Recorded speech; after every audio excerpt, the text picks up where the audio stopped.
जी नमस्कार, मैं Jitendra Kumar Chauhan Chauhan science classes में आपका स्वागत है। दोस्तों हम लोग पढ़ रहे हैं केमिस्ट्री में हम परमाणु के बारे में पढ़ लिए थे। आज हम पढ़ेंगे अणु के बारे में। तो मेरे चैनल पर आप पहली बार आए हैं तो मेरे चैनल को आप सब्सक्राइब जरूर कीजिए और वीडियो को लाइक करना ना भूलें। अगर मेरा पढ़ाया हुआ अच्छा लगे तो मेरी वीडियो को शेयर कीजिए और अधिक से अधिक दोस्तों को जोड़ने का प्रयास करें। चलिए आते हैं टॉपिक पर। टॉपिक क्या है, हम पढ़ेंगे अणु के बारे में। अणु को हम बोलते हैं मॉलिक्यूल। तो देखिए अणु होता है क्या था, कोई भी तत्व है जैसे हाइड्रोजन है, ऑक्सीजन है, नाइट्रोजन है, जो भी तत्व हैं या कोई भी यौगिक है, ठीक है, तो उनका जो अंतिम कण जो होता है वो अणु कहलाता है। उनका अंतिम कण क्या होता है, अणु का। या तो बोल सकते हैं छोटा कण क्या कहलाते हैं, अणु कहलाते हैं, या सूक्ष्मतम कण क्या कहलाएंगे, अणु कहलाएंगे। अणु जो होता है परमाणु से बड़ा होता है। अणु जो होता है परमाणु से बड़े होते हैं। जैसे अगर एग्जाम्पल की बात कर लिया जाए, ठीक है, O3, तो O3 की अगर बात कर रहे हैं तो O3 यहाँ पर किस रूप में, अणु के रूप में, किस स्थिति में, अणु के रूप में, ठीक है। उसी प्रकार से अगर हम O2 का बात कर लें तो O2 किस रूप में है, अणु के रूप में। O2 भी हमारे किस रूप में है, अणु के रूप में। अगर उसी प्रकार से अगर हम, ठीक है, H2 का भी बात कर लें तो ये किस रूप में है, अणु के रूप में। और अगर हम यहाँ पर बात कर लेंगे CO2 का भी बात कर लें तो ये किस रूप में है, अणु के रूप में है, ठीक है। अगर H2 का भी बात कर लेंगे, H2O जल का भी बात कर लेंगे तो ये किस रूप में, अणु के रूप में, ठीक है। अब यहाँ पर बात उठती है कि इसका परिभाषा क्या होगा। तो देखिए बात क्या है कि किसी तत्व अथवा यौगिक का वह सूक्ष्मतम कण जो स्वतंत्र अवस्था में रहते हैं अणु कहलाते हैं, ठीक है। अणु का स्वतंत्र अवस्था में रहते हैं। अब देखिए परमाणु जो होता है स्वतंत्र अवस्था में नहीं रहते हैं, ठीक है। परमाणु जो रासायनिक अभिक्रिया में भाग लेते हैं, लेकिन अणु जो है रासायनिक अभिक्रिया में भाग नहीं लेते हैं, ठीक है। परमाणु जो है रासायनिक अभिक्रिया में भाग लेते हैं, लेकिन अणु जो है रासायनिक अभिक्रिया में भाग नहीं लेते हैं। अब यहाँ समझने का प्रयास करते हैं।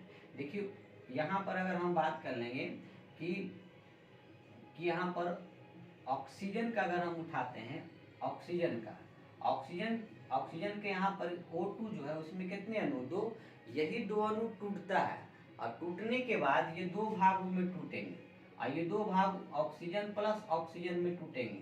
तो ये पहले अणु जो होता है परमाणु में टूटता है और यही परमाणु रासायनिक अभिक्रिया में भाग लेते हैं, ठीक है। अणु जो है पहले किस में टूटेंगे, परमाणु में, और यही परमाणु रासायनिक अभिक्रिया में भाग लेंगे। अणु रासायनिक अभिक्रिया में भाग नहीं लेते हैं, परमाणु रासायनिक अभिक्रिया में भाग लेते हैं, ठीक है। तो जब भी परमाणु रासायनिक अभिक्रिया में भाग लेंगे तो पहले वो अणु से टूटेंगे, अणु से टूटने के बाद में वो परमाणु से रासायनिक अभिक्रिया में भाग लेंगे।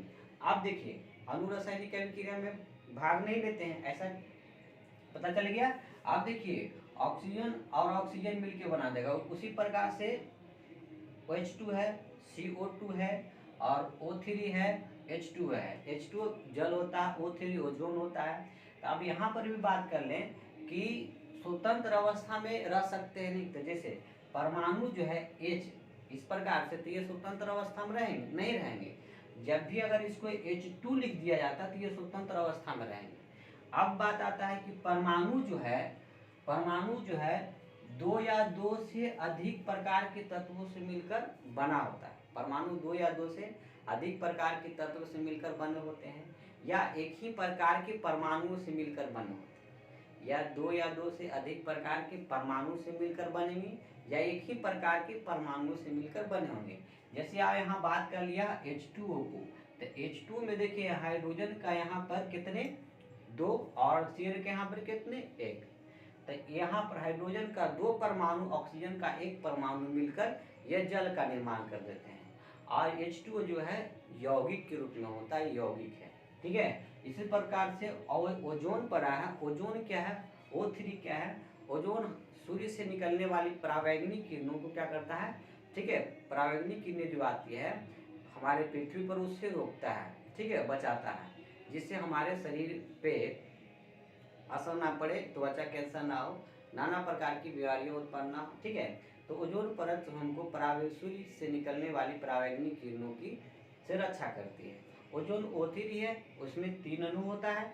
इसी प्रकार से ऑक्सीजन का बात कर लेते हैं। ऑक्सीजन यहाँ देखिए स्वतंत्र अवस्था में, अगर ऑक्सीजन ऐसे रहता O के रूप में, परमाणु के रूप में रहता, ये स्वतंत्र अवस्था में नहीं रहता। अगर यही O2 के रूप में है तो ये किस रूप अवस्था में, स्वतंत्र अवस्था में।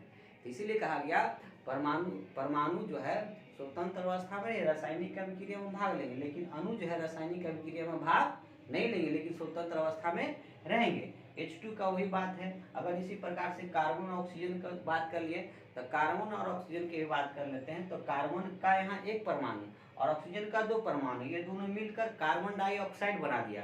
तो कार्बन डाइऑक्साइड यहाँ किस रूप में, अणु के रूप में हो गए। लेकिन देख कार्बन डाइऑक्साइड CO2, अब यहाँ पर बात कर लिया जाए तो ये देखिए कार्बन का अलग परमाणु, ऑक्सीजन का अलग परमाणु, ठीक है। तो यही कहा गया। तो परमाणु का एक परिभाषा और अणु का एक परिभाषा और निकलता है कि अणु जो होता है 2 या 2 से अधिक परमाणुओं से मिलकर जो बने होते हैं वो अणु कहलाते हैं। तो चलिए इसकी देख लेते हैं विशेषता।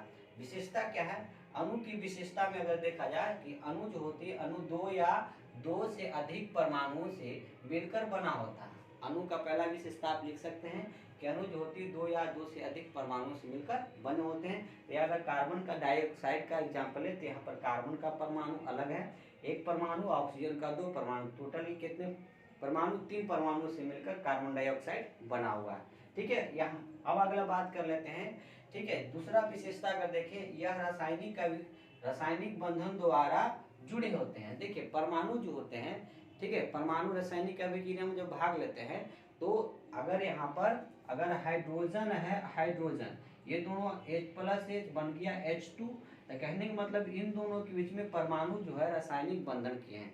तो रासायनिक बंधन द्वारा, ठीक है, रासायनिक बंधन द्वारा ये क्या होते हैं, बंधे होते हैं या जुड़े होते हैं, कौन, अणु, ठीक है। तीसरा अगर विशेषता अगर देखा जाए, अणु रासायनिक अभिक्रिया में भाग नहीं लेते हैं। बात अभी पता चला था कि अणु जो होते हैं रासायनिक अभिक्रियाओं में भाग नहीं लेते हैं। अगर चौथा बात कर लिया जाए, अणु एक ही तत्व के परमाणुओं से मिलकर बने हो सकते हैं। अणु एक ही तत्व के परमाणुओं से मिलकर बने होते हैं। जैसे अगर हम बात कर ले O3 ओजोन को, तो एक ही तत्व के परमाणु, तो एक ही तत्व जैसे ऑक्सीजन प्लस ऑक्सीजन मिलकर बना दिया O3।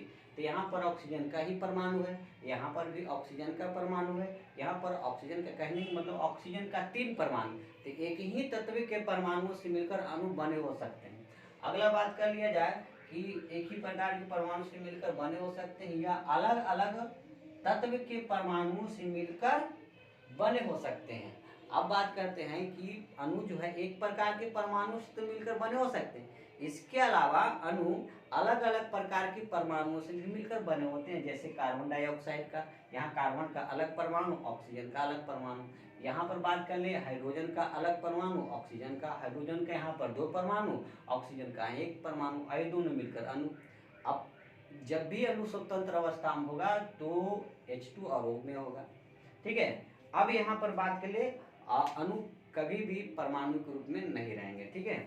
ये परमाणु मिलकर अणु का निर्माण करता है। अणु जो होता है परमाणु से क्या होते हैं, बड़े होते हैं। अब बात किया जाता है कि यहाँ पर देखा जाए कि अणु एक ही तत्व के परमाणुओं से मिलकर क्या होते हैं, बने हो सकते हैं या अलग अलग तत्व के परमाणुओं से मिलकर बने होते हैं। अब आ जाता है परमाणु के प्रकार। अब देखिए एक ही प्रकार के परमाणु ऑक्सीजन प्लस ऑक्सीजन बना O2, इसका मतलब है जो एक ही प्रकार के परमाणु से मिलकर बना, तो इस प्रकार का जो अणु होगा उसे बोलेंगे समपरमाणु अणु। जो एक ही प्रकार के परमाणु से मिलकर बनेगा उसे बोलेंगे समपरमाणु अणु। इसी प्रकार से hydrogen plus oxygen plus hydrogen अगर ये मिलता है, अगर ये H2 बनता है तो कहने का मतलब इसे बोलेंगे विषम परमाणु अणु। विषम परमाणु अणु, ठीक है। तो अणु का प्रकार, अणु 2 प्रकार के हो गए, एक समपरमाणु अणु जो एक ही प्रकार के परमाणु से मिलकर बने, जैसे ऑक्सीजन इन दोनों में एक ही प्रकार के अणु है, तो ये हो जाएगा समपरमाणु अणु। अभी एक एग्जांपल और दिए थे O3, तो यह भी कैसे कहलाएंगे, समपरमाणु अणु। अगर बात कर ले H2 तो यह भी कहलाएंगे समपरमाणु अणु। अगर N2 का बात कर ले तो यह भी कहलाएगा समपरमाणु अणु। अगर यहीं पर बात कर ले कार्बन डाइऑक्साइड तो यह भी कहलाएगा समपरमाणु अणु, ठीक है, सॉरी विषम परमाणु अणु। CO2 है कार्बन डाइऑक्साइड, तो यहाँ पर देखिए कैसा परमाणु कहलाएगा, विषम परमाणु कण, ठीक है। तो ये आपकी परमाणु की विशेष जानकारी थी, ठीक है। परमाणु का खोज परमाणुवाद सिद्धांत से आया था, ठीक है। तो इन सब के बारे में अगले वीडियो में पढ़ेंगे। तो दोस्तों मेरा पढ़ाया हुआ अच्छा लगा होगा तो मेरे वीडियो को लाइक और शेयर करें और अधिक से अधिक दोस्तों को जोड़ने का प्रयास करें। तो फिर मिलेंगे हम अगले वीडियो में। धन्यवाद।